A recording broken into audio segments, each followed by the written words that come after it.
Hey guys, yeah, I look lovely, don't I? I just got out of the bath, and I was gonna do a video, and at first I was gonna do it. Let me turn the light down here for you so you're not seeing so much reflection. Hopefully you can see. I was gonna do it a little bit differently, but maybe I'll save that video for later when we have like maybe a bigger audience. I don't know. But I think I'll do it this way. And again, remember, I am an actual Lokean. Loki is my actual god. I don't know why some people like start following the channel, like they think Loki's a pretend god or something. No, Loki's an actual god. He is my god. Don't worship Jesus or anything. I don't know what people think I do. I'm not a Christian. I'm a Lokean. I'm a witch, honey. But I wanted to talk about being married to Loki. Yes, I'm married to Loki. He actually had to trick me into the marriage. As a lot of you know, I practiced Budon for a long time before I was married to before I came back to the Norse gods. It's complicated, but when I was coming back to them, Loki would keep coming to see me. And he's always been with me. This is complicated. He's always been with me in different forms. But he would keep coming to see me. And I would keep running into these people. And it was like something was like blocking us. Because every time we'd have a good relationship going, I'd run into these crazy, jealous people. And the relationship would just go kaboom. And I'd want nothing to do with him. And then he was like, we're going to make this work. You're going to marry me. I'm like, no, I can't stand the circus that comes with you. I'm not marrying you. Get out of my life. I want nothing to do with you. Just go. I can't stand the crazy that comes with you. I can't stand it, Loki. I'm like a high test person already. I can't take the Loki circus that comes with Loki.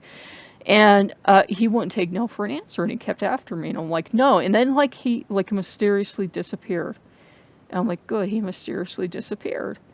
And I started working with this other god. And I should have known if Loki disappears and another god shows up. But, you know, dumb me. And, of course, Loki tricked me. And by the time I figured out he tricked me, it was like the one time I think in recorded history of the gods, Odin actually told me, he said this would be the one time they would give me a pass and they would say, hey, you were actually tricked into this. If you want to annul, you go ahead. And I'm like, no, there is no such thing as food on divorce. I was tricked. I said, as you know, as the stories go, as the lore goes, I was tricked into it. Loki of all the gods tricked me, and I knew he did it for a reason. When the gods want you, the gods want you.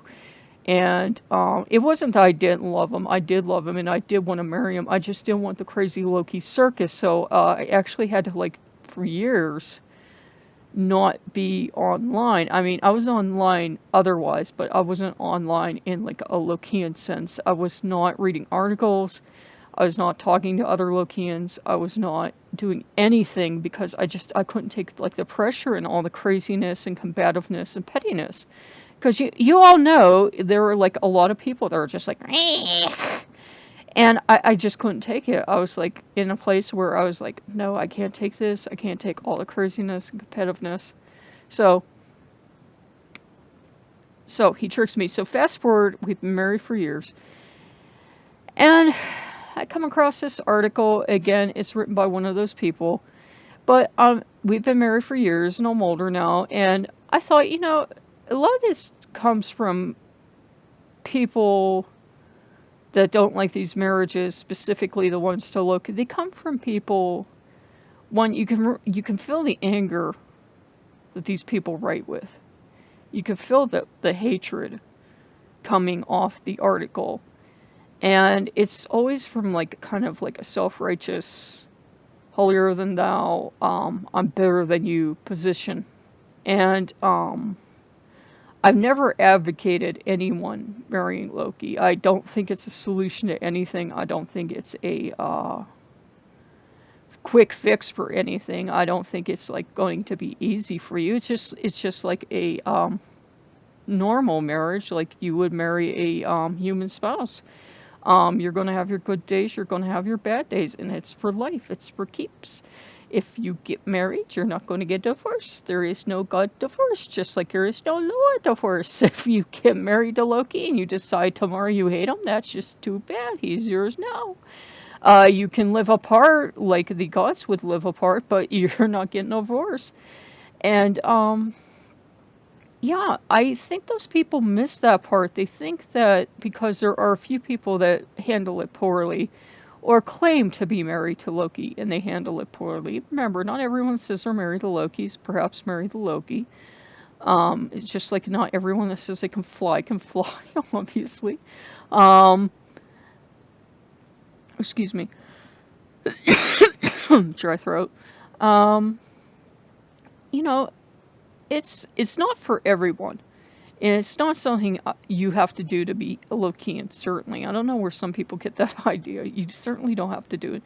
But it's also not something anyone should deny anyone else either or judge, because it's one of those things that it's like a case by case basis.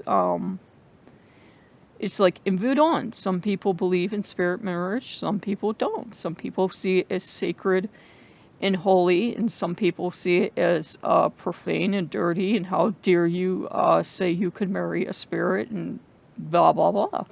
So there are all sorts of different people, and but honestly, it's one more type of relationship with Loki. It's not going to be for everyone. It's not easy. It's not glamorous.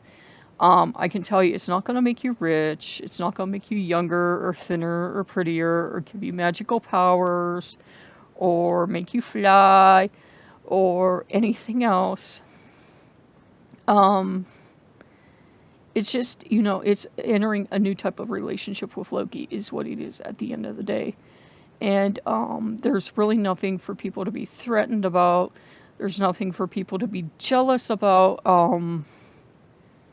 It's like any other marriage. It's like you either have the temperament to be married or you don't. Yeah, you are gonna probably have fights, or you're not. If you don't fight, maybe you're spending enough time together. I mean, yeah, you have your good days, you have your bad days. You have mostly good days, but yeah, you have the days where you're off doing your thing and he's off doing his thing, and you're just both very quiet that day because you're both but yeah, it's but it's a thing where if you do enter into it, I would say consider it very, very carefully, because it's for keeps, and it's not a requirement. It's not, I don't know where people think it is, and it's not something should be taken lightly either. It's not like you can marry Loki and then 2 weeks later say, I'm going to marry this other god. It is like you marry Loki, you're Loki's. You're going to be married to Loki. And it's not something, by the way, some people will argue, oh, well, if you do it, you're doing it and you're disrespecting Segan. A marriage to a human is in no way comparable to a marriage to a god. It's not, okay? It's not. You're using the word marriage because we have no other word. So a marriage to a human is no way comparable to a marriage to a god. It's like saying that spirit marriages compared to their marriage to the other spirits is not. Okay, honey, so settle down. Yeah, so it's not going to threaten Segan. In fact, Segan's going to be the one there to guide you, to help you, like, through the initial settle-in phase. She really is. Segan's going to be the one to be there for you, and Angravoda's going to be the one to be there for you, help you, and, you're going to meet the kids, and you're going to get settled in, and that's going to be the thing. If you can't handle the whole family, that's also going to be another thing. And that's going to be something you're going to have to discuss. And that's going to be something to go into with your eyes wide open. I mean, marriage is a big deal. It's like a lifetime commitment. And it's something that it takes a lot of effort.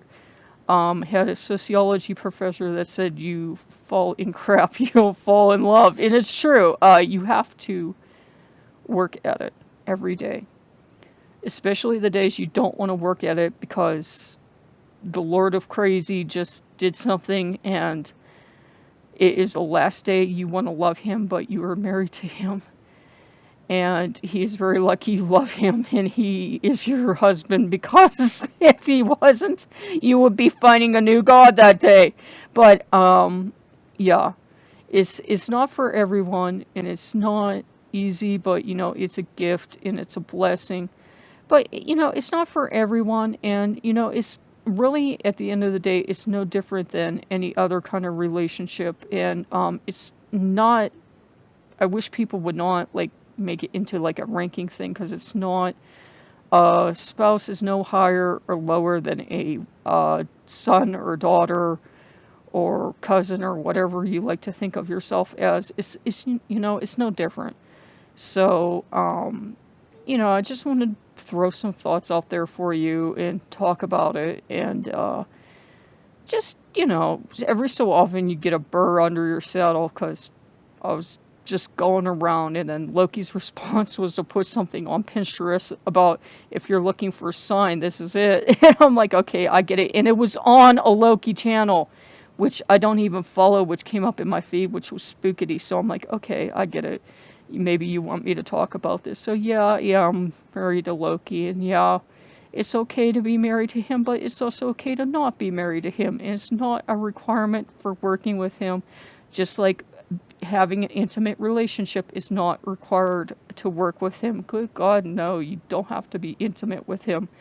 And if you ever run into a group of people that say you have to and you have to join them, run far, far away, because those people are creepy and you don't have to. So, be careful out there, guys, and blessed be, and I will see you later. Bye-bye.